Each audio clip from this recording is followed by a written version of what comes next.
MSSD BARB at your service. Assalamualaikum at magandang araw mga kabangsamoro. Sa pagpapatuloy ng advokasya nitong suportahan ng mga lingkod bayan sa komunidad, namahagi ang Ministry of Social Services and Development ng honorarium sa kabuang 538 na para-social workers mula sa 19 na bayan ng Lanao del Sur A sa ilalim ng programang Lingkod Pamayanan para sa Kapayapaan mula June 19 hanggang 30, 2025.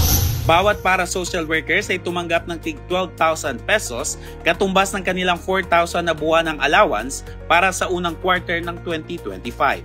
Kabilang sa mga bayan na may benepisyaryo, ang Amay Manabilang na may 14, Bubong ay 36, Balindong 36, Buani Puso Buntong 28, Ditsaan Ramain 33, Kapay 15, Lumba Bayabaw 34, Maging 31, Marantao 29, Masio 35, Molondo 24, Piagapo 33, Puna Bayabaw 25, Sagyaran 30, Tagalon 18, Tamparan 37, Taraka 36, Tugaya 18, at 26 sa Wao.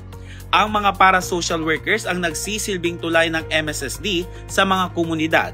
Sila ang katuwang sa pagtukoy ng mga nangangailangan, sa paghahatid ng ayuda at sa pagkikipag-ugnayan sa mga lokal na pamahalaan upang masigurong naabot ng mga programa ng social protection ang mga pinakabulnerableng sektor.